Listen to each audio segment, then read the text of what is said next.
안녕하세요. 오늘은 선과 예술에 대한 이야기로 여러분들과 함께 할 명법입니다. 여러분들께서는 선시 또는 선화 이런 것들을 종종 보아오셨을 겁니다. 그런데 선과 예술 이 둘이 하나로 이렇게 합쳐진다는 게 우리가 알고 있는 선에 대한 상식과는 조금 달라서 어떤 분들은 좀 의아해 하시는 분들도 계실지도 모르겠습니다.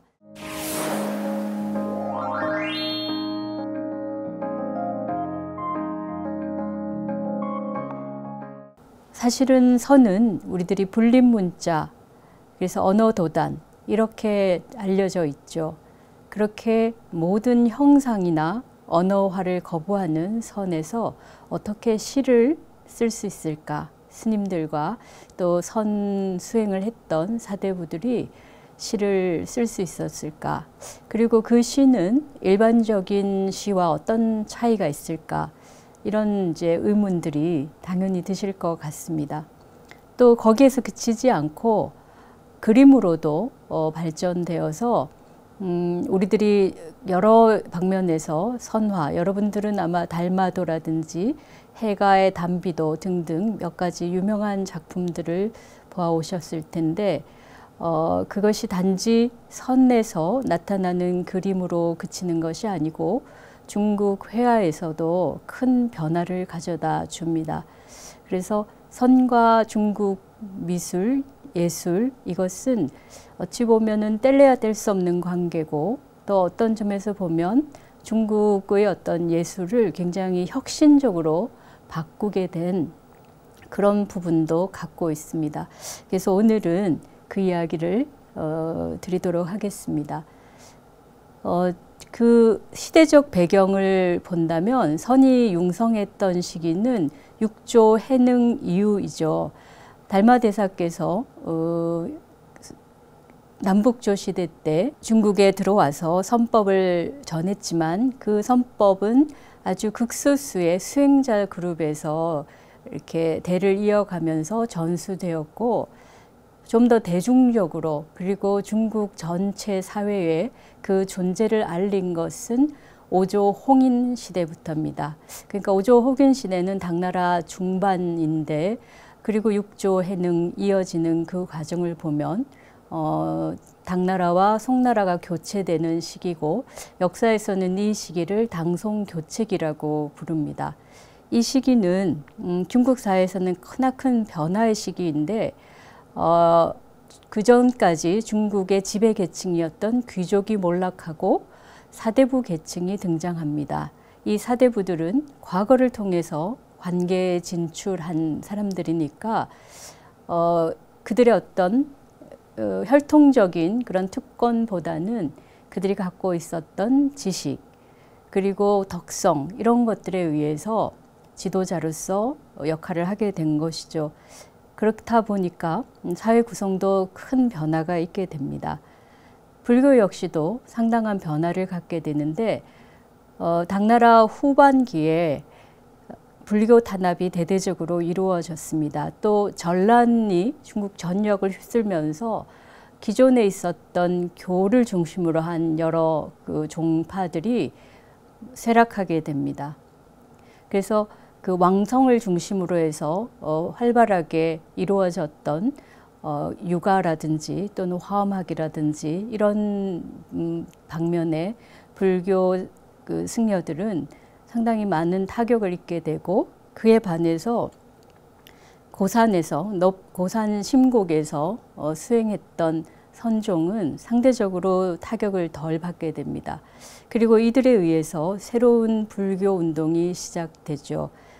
그것이 바로 이제 오조 홍인 시대에 일어났던 일들입니다. 그리고 오조 홍인의 존재는 그 당시에 중국을 지배했던 측천모에게까지도 알려졌고 이후로 선종은 단순하게 심산유곡에서 수행하는 사람들로서 그치지 않고 중국 전역에서 특히 정치권과도 관계를 맺으면서 발전하게 됩니다.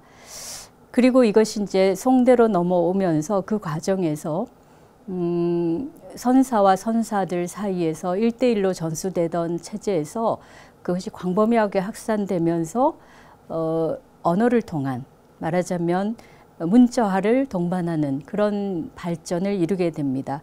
그래서 그러한 이제 선사들의 말씀들, 우리가 알고 있는 공안 이런 것들이 기록이 되게 됩니다. 그 기록된 문학이 바로 어록입니다. 그리고 전등록이라고 알려진 그 선종의 계보를 적은 그런 사서가, 역사서가 편찬되기도 합니다. 그리고 송대 중반 이후로 들어가면 그 이전에 이미 있었던 고칙 공안을 대상으로 해서 새롭게 그 공안을 해석하고 새로운 상황에 맞추어서 다시 적용하는 그런 그 송고 문학이 발전하게 됩니다. 그래서 여러분들이 잘 아는 그 송고 백칙이라든지 벽암록 이런 그 저술들이 만들어지게 되죠. 그러니까 우리들이 알고 있는 것과는 달리 그 선불교가 상당히 많은 부분에 문자화를 동반했다. 그래서 실제 참구의 과정에서는 문자를 떠나라, 불림 문자를 주장했지만, 그러나 그 선이 전수되고 또 대중으로 확산되는 과정에서는 기록된 그런 문자책에 의지하지 않을 수가 없었던 겁니다. 그런데 또 한 가지 이제 주목해야 될 점은 이러한 작업에 스님들만이 이 작업을 주도한 것이 아니라 사대부 계층들이 여기에 동참하고, 그래서 그 문학적인 소양을 가진 그들에 의해서 좀 더 정제된 그런 글들을 만들게 되는데, 그러면서 사대부와 스님들의 교류가 활발하게 일어납니다. 그들이 실제로 참구를 해서 그 법맥을 잇는 그런 사람들도 있습니다. 여러분들이 잘 아는 소식이나 황정견 이런 사람들도 그러한 사람들 중에 하나입니다. 이렇게 수많은 이제 전적들이 일어나면서 송대에 들어서면 불교는 왕실에도 지원을 받고 그리고 사대부에게도 지원을 받습니다. 하지만 또 다른 한편으로는 사대부들은 육아를 중심으로 하는 지식인이기 때문에 불교에 대해서 반대하는 배불론을 주장하게 되죠. 그래서 그런 배불론을 효과적으로 극복하면서 불교를 좀 더 널리 전파하는 그런 문제도 갖게 됩니다. 그런데 이제 그 사대부들이 이렇게 이제 스님들과 교류하는 과정에서 굉장히 중요한 어떤 매체가 바로 시입니다. 시는 중국에서 전통적으로 문자를 아는 사람 또는 글을 다루는 사람들은 반드시 해야 될 그런 어떤 교양의 하나였습니다. 그래서 논어에서 보면 공자께서 시경을 외우지 않는 조카를 꾸짖으면서 시를 외우지 않으면은 마치 담벼락을 대한 것과 같다라고 하면서 시경 공부를 하도록 그렇게 재촉하는 일화가 나옵니다. 그 이후로 중국에서는 어떤 지적인 교류를 하기 위해서 또는 자신의 어떤 내적인 주관적인 어떤 감흥을 표출하기 위해서 시를 사용했습니다. 그리고 더 나아가서는 시는 어떤 교화의 도구, 그러니까 사람들의 도덕성을 함양하고 올바른 예의범절을 기르는 그런 어떤 도구로도 이해가 되었습니다. 그런데 사대부들과 이렇게 이제 스님들과의 교류가 일어나면서 시를 통한 그런 교류를 하게 되죠. 그래서 독특하게 시로서 어떤 선적인 어떤 경지를 설명하는 그런 그 시작들이 나오게 됩니다. 그건 물론 이제 우리들이 스님들에게서도 선사들에게서도 볼 수 있지만 가장 먼저 주목해야 될 어떤 시적인 표현은 중당시대 활동했던 왕류로부터 찾을 수 있습니다. 왕류는 여러분들이 많이 들었을 겁니다. 그 당송 8대가 중에 한 사람이고 그의 그 벼로가 시불이라고 불립니다. 그리고 자신의 호를 왕마힐이라고 할 정도로, 그러니까 유마일에서 마일을 따와서 왕마일 이렇게 부를 정도로 불교에 대한 그런 그 조예가 깊었고 신심이 아주 돈독했습니다. 어머니께서도 북종의 그 신수 스님을 따르는 그런 독실한 신자였고, 그래서 어머니의 영향을 받아서 본인 스스로가 여러 스님들의 비문을 쓰기도 하고 또 여러 가지 경전에 주석을 달기도 했습니다. 근데 이 왕류가 실제로 굉장히 다양한 재능을 갖고 있어서 음악적인 재능도 뛰어났고, 뭐 물론 이제 그 귀족층이니까 시에 대한 자질 그리고 회화의 자질도 갖고 있었습니다. 그래서 왕류가 단순히 이제 그런 그 일반적인 사대부들이 갖고 있는 교양에서 더 넘어서서 시를 창작할 때 어떤 선적인 상태를 표현하는 그런 시들을 만들어냅니다. 근데 이때 저희들이 이제 주목해야 될 지점은 왕류 스스로가 선수행을 했다는 점입니다. 그리고 왕류가 이제 조정에 들어가서 일을 하기도 했지만 때로는 여러 가지 정치적인 압박을 피해서 살림에 응거하기도 했습니다. 그렇게 응거할 때 그가 머물렀던 곳이 별원 또는 별림이라고 하는 그런 그 원림에 거주하고, 그 원림은 저희들이 지금 생각하기에 어떤 야외 정원 이렇게 볼 수 있는데 이 야외 정원의 규모가 저희들이 상상하는 규모를 넘어섭니다. 그래서 거의 지금 우리나라로 치면 한 뭐 몇 단위 이상의 그 면적을 차지하고, 거기에는 산도 있고 강도 있고 심지어 염정까지도 있고, 그래서 그 속에서 경제활동까지 이루어지는 곳인데, 근데 이 원림을 왕류가 어떤 조경 작업을 하고, 그래서 멀리 깊은 산에 들어가지 않고도 어떤 그 자연에 들어가서 맛보는 그런 그 한가로움을 맛볼 수 있는 그런 그 장소로 만들었습니다. 그래서 그가 이제 머물렀던 그 원림에서 시작을 하게 됩니다. 그래서 이제 여러분들에게 소개해드릴 그 왕류의 시 몇 편이 있는데요. 이 시를 보면 왜 왕류의 시인가 하는 그런 어떤 그 생각을 하실 수밖에 없을 것 같아요. 그 중에 녹시라고 하는 시가 있습니다. 제가 소개해 드릴게요. 빈산에 사람은 보이지 않고 사람의 말소리만 들린다. 빛이 깊은 숲 사이로 들어가 푸른 잎기위를 비춘다. 여러분들 이 시를 들으면 어떻습니까? 아주 고요하게 아주 담담하고 맑은 느낌이 들 겁니다. 산이 비어 있다. 사실 실제로 산은 비어 있지 않죠. 뭐 새들도 있고 여러 짐승들도 있을 텐데, 그런데 거기에 사람이 있지 않아서 그래서 빈산이라고 했습니다. 그래서 사람 소리는 들리지 않고 저기서 사람의 말소리만 아주 멀리서 들립니다. 그래서 빈산과 사람의 말소리, 이것이 두 개가 대꾸가 되면서 아주 텅 빈 적막한 어떤 공간을 배경으로 해서, 이건 시각적인 표상이고 거기서 사람의 목소리가 아주 저 멀리서 드론드론 들리는 것으로 이렇게 이제 형상화가 되어 있습니다. 그런데 여러분들이 이미 이 시를 듣는 순간 머릿속에서 상상되고 이미지가 그려지죠. 이렇게 어떤 표상적으로 구체적으로 떠오르는 이미지를 만드는 데 왕룡은 굉장히 뛰어난 자질을 갖고 있었습니다.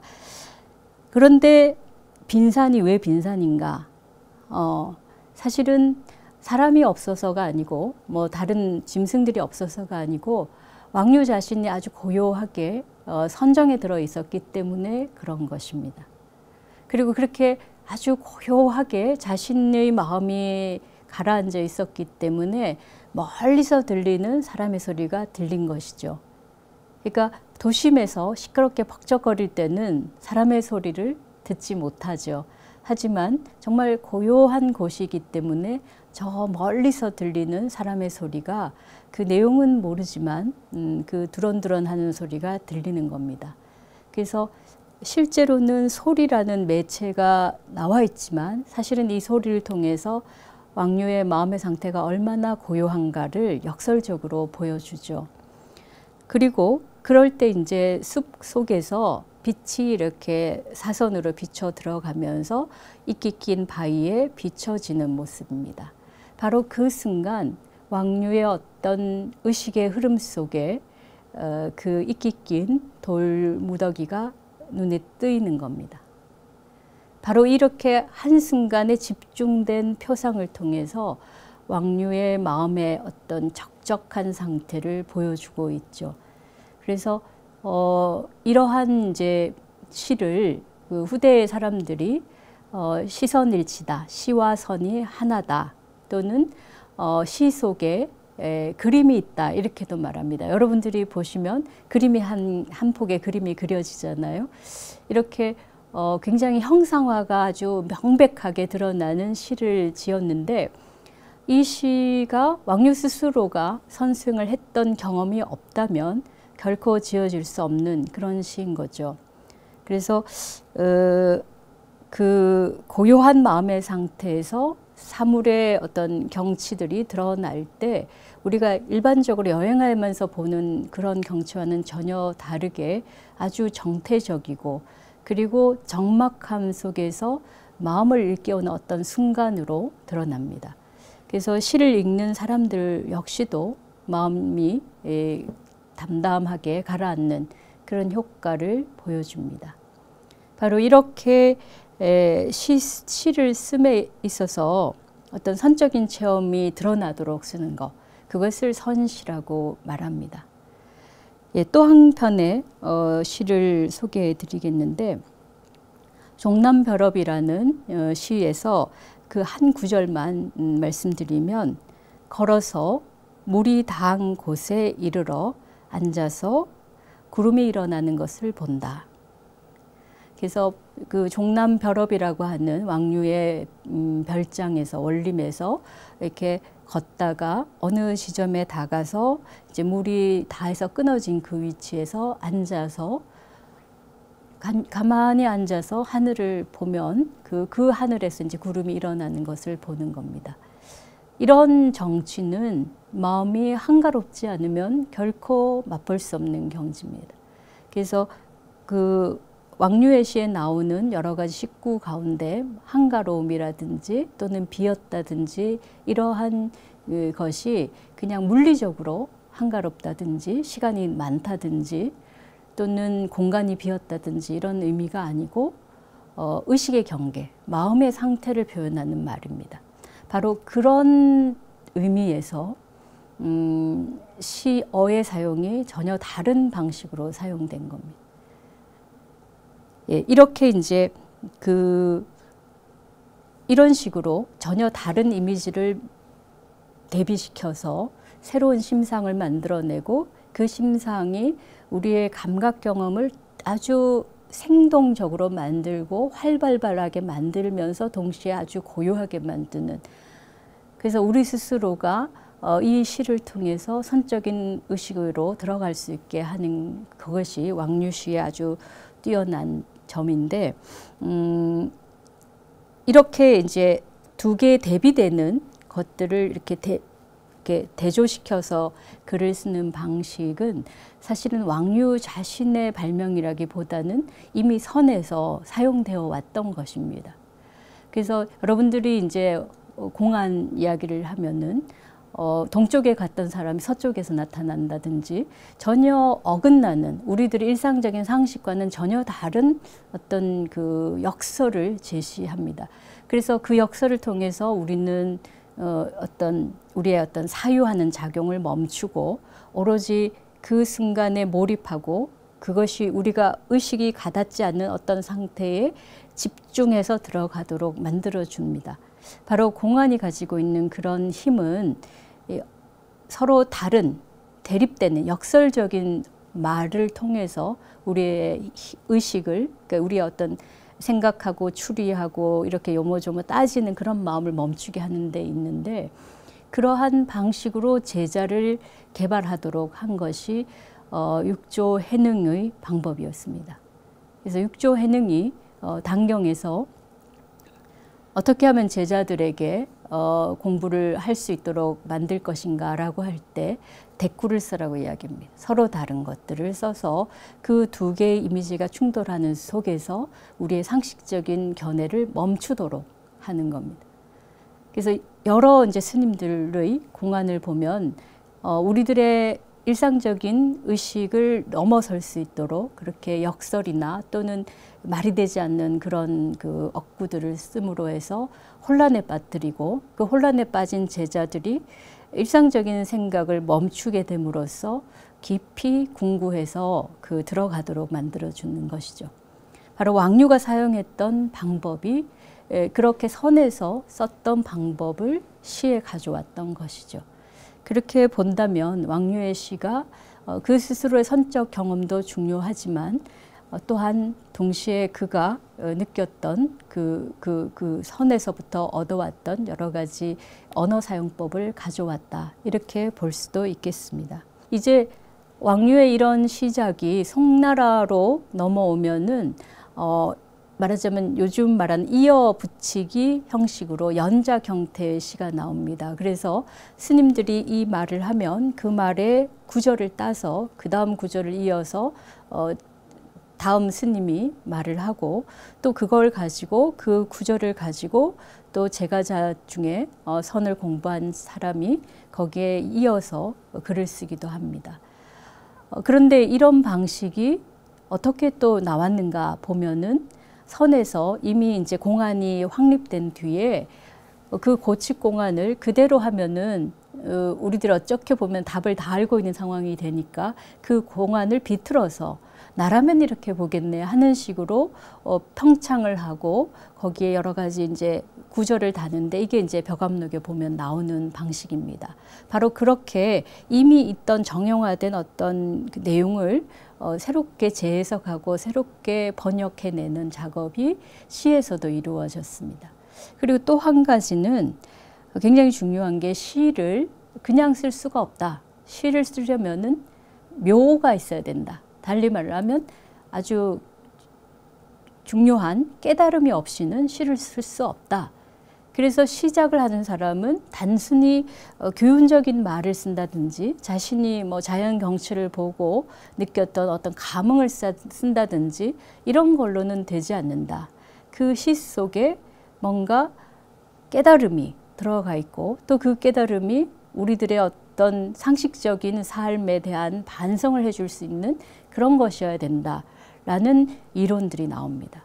그리고 그 시는 설명적인 시가 되어서는 안 되고 우리가 그 화두를 참고하듯이 뭔가 그 속에서 깨침을 줄 수 있는 그런 어떤 힘을 가지고 있어야 되는데 그래서 그 시 속에 묘구가 있어야 된다. 우리 그러니까 선에서 참고하듯이 묘구가 있어야 된다 하고 그것을 구중유안 이렇게 말합니다. 그 식구 속에 눈이 있어야 된다. 이렇게 표현하기도 합니다. 그래서 이렇게 이제 그 시가 어떤 자신의 깨달음의 상태를 전달하는 방식이기도 하지만 또 송대에 들어서면 그 시를 통해서 우리들이 깨침을 얻을 수 있도록 하는 겁니다.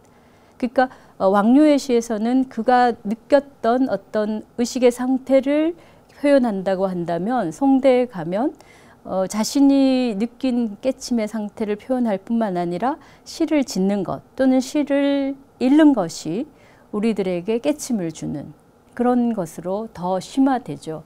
그러다 보니까 시를 쓰는데 시인들이 아주 그 굉장한 고심을 하고 그래서 시를 쓴 길을 마치 금을 세공하는 것처럼 그렇게 하고 그리고 말을 엄청나게 아껴서 쓰고 그래서 시들이 점점 더 아주 단박해지고 그리고 평담이라고 하는 아주 그러니까 일상적인 단어를 사용해서 우리들의 마음을 열도록 하는 식으로 전환됩니다.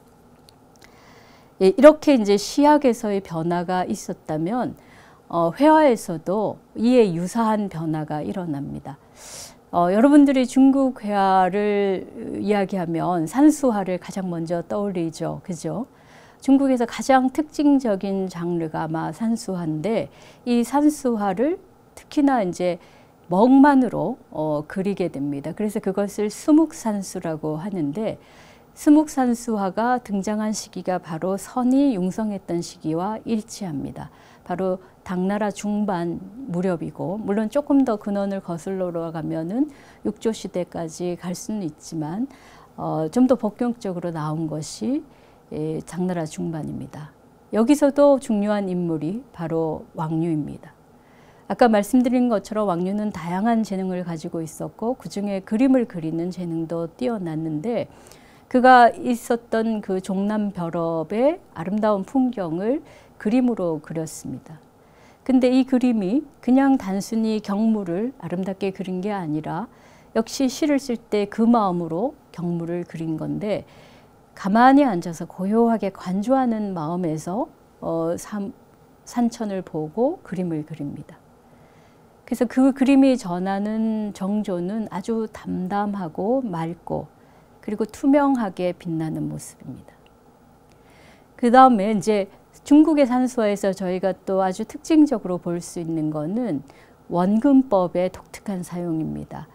그래서 우리들이 이제 알고 있는 그 르네상스, 서양의 르네상스 시대에 나왔던 그런 그 원근법은 하나의 점에 소실점이 있는 그래서 초점이 하나인 그런 그림인데 중국의 산수화는 초점이 굉장히 많습니다.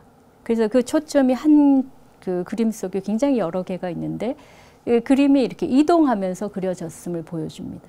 그러니까 자연은 우리들이 이렇게 돌아다니면서 느끼고 함께하는 대상이지 대상으로 해서 어떤 객관적인 대상으로 관찰하고 측정하는 대상이 아니었던 거죠. 그런데 이렇게 돌아가면서 보는 이 방식을 논임이라고 이야기합니다.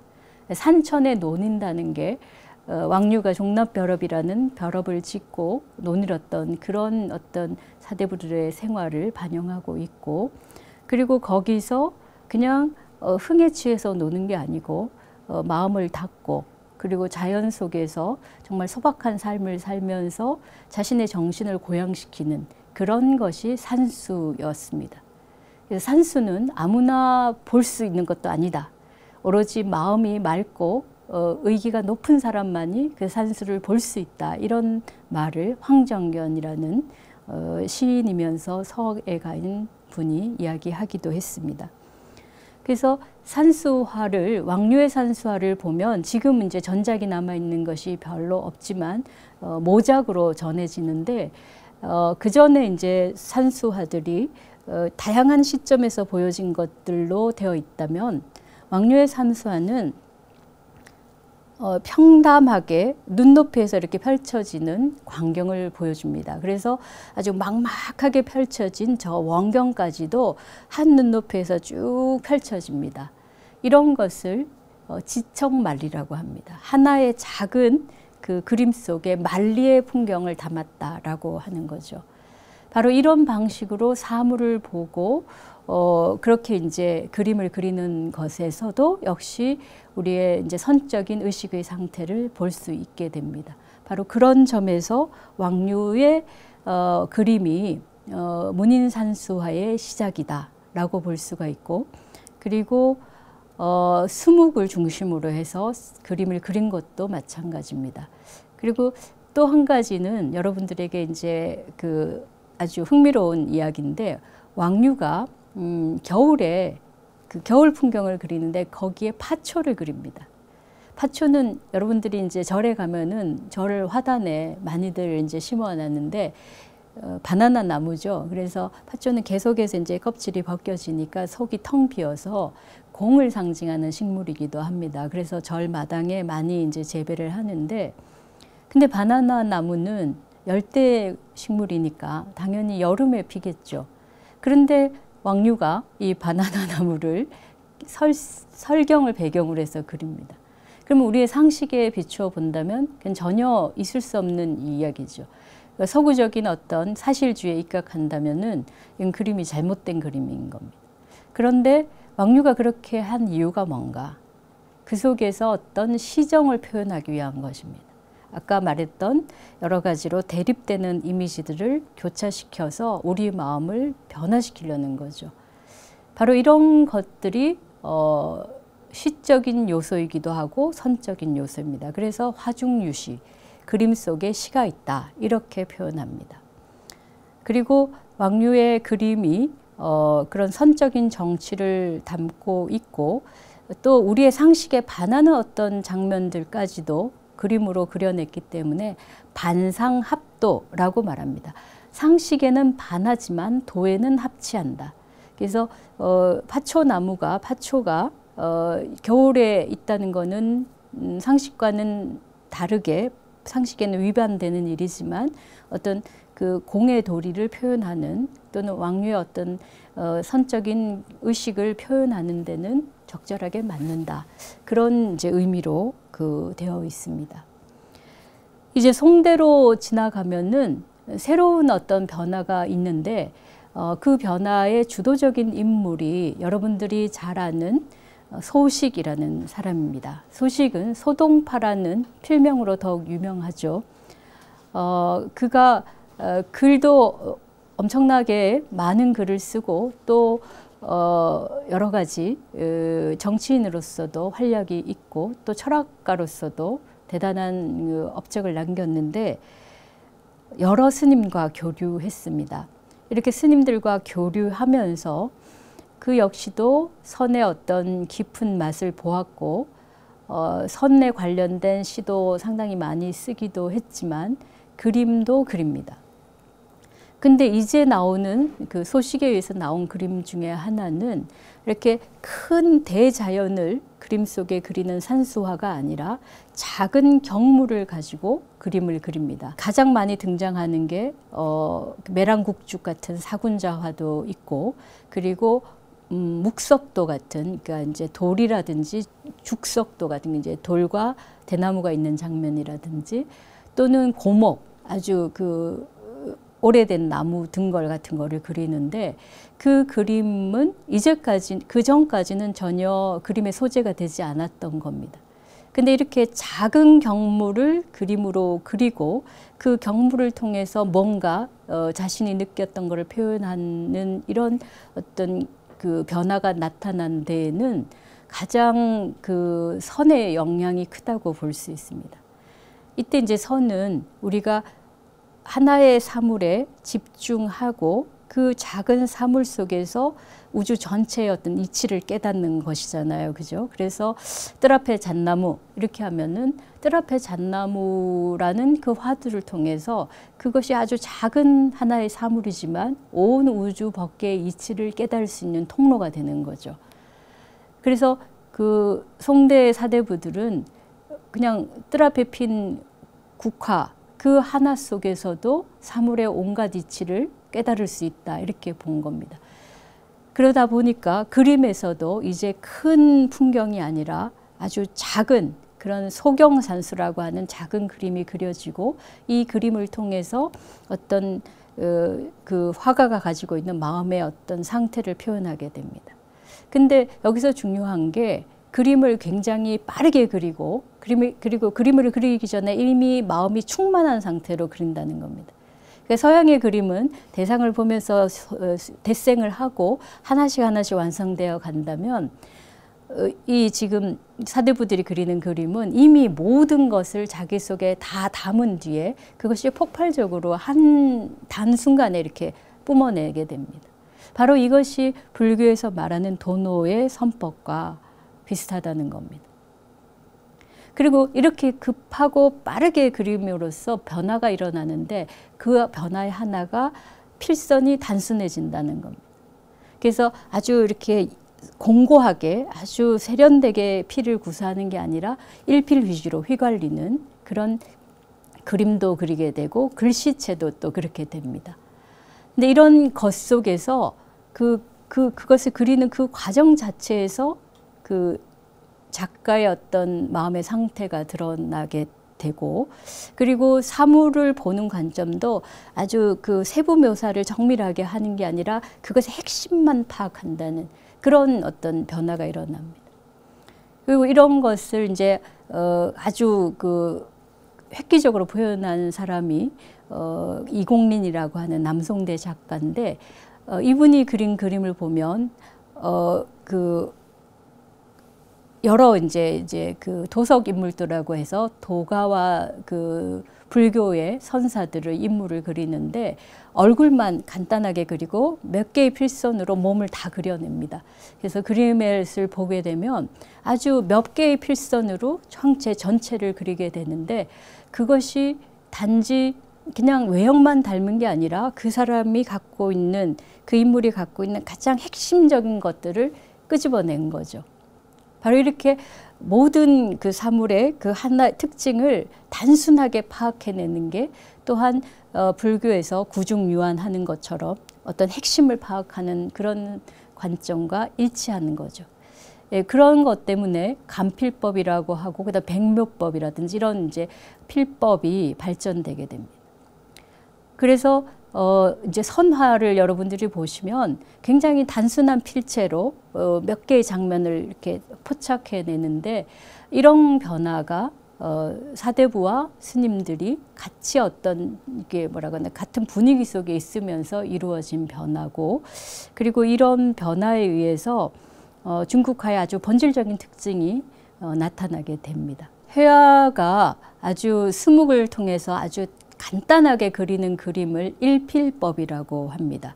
그리고 회화의 어떤 품격을 나눌 때 여러 품격이 있는데 그 전까지는 그것을 그리는 솜씨가 우수하냐 아니냐를 가지고 신품, 묘품, 능품 이렇게 나누었다면 문인산수화가 등장한 이후로 일품 내지는 일격이라는 그런 평가 단어가 나오는데 이 말은 그 외형적인 유사성이나 또는 필선의 아주 그 정치함이 아니라 바로 작가가 가지고 있는 마음의 어떤 상태입니다. 아주 소탈하고 담담하고 그런 마음의 상태를 필로 표현한 것, 그것이 일필입니다. 그래서 이제 회화의 중심이 그림의 어떤 대상이 아니라 작가의 마음으로 옮겨가게 되죠. 그래서 그림을 보면 그 사람의 의식을 이해할 수 있고 그 사람이 어느 정도의 정신적 경지에 올랐는지도 볼 수 있게 됩니다.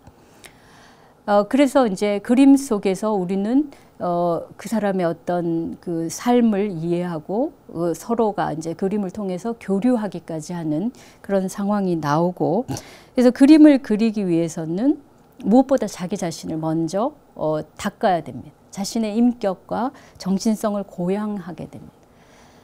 그리고 이제 그림으로 드러나는 것은 아주 단박하게 드러납니다.